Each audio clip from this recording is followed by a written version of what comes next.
ইতালিতে ভিসা আবেদনকারীদের জন্য সুসংবাদ। যারা 2024 সালের মার্চের 18 তারিখ, 21 তারিখ এবং 25 তারিখ আবেদন করেছেন তাদের জন্য। কারণ আপনারা যেসব শহরগুলোতে আবেদন করেছেন সেসব শহরগুলোর কোটার নির্ধারণ করা হয়েছে। কোন শহরে কীরকম কোটা নিবে কিংবা কীরকম লোক নিবে সেটা কিন্তু তারা ঘোষণা দিয়েছে। এখন আপনারা কিছুটা হলো আন্দাজ করতে পারবেন যে কোন শহরে কীরকম লোক নিবে।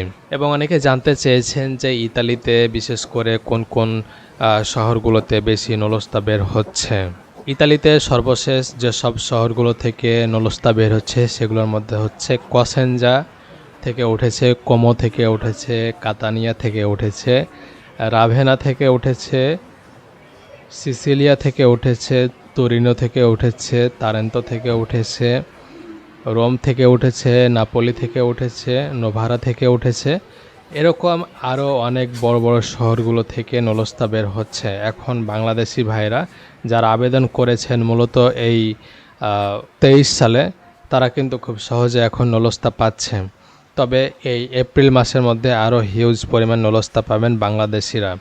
এখানে চিন্তার কোনো কারণ নয়, আপনারা শুধুমাত্র অপেক্ষা করুন ধৈর্য সহকারে। যারা প্রকৃতপক্ষে জেনুইনভাবে আবেদন করেছেন তারাই কিন্তু খুব সহজে নলস্তা পাবেন।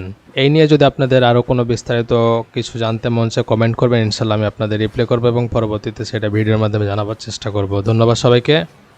বেশি বেশি পরিমাণে ভিডিওটি শেয়ার করবেন। আসসালামু আলাইকুম।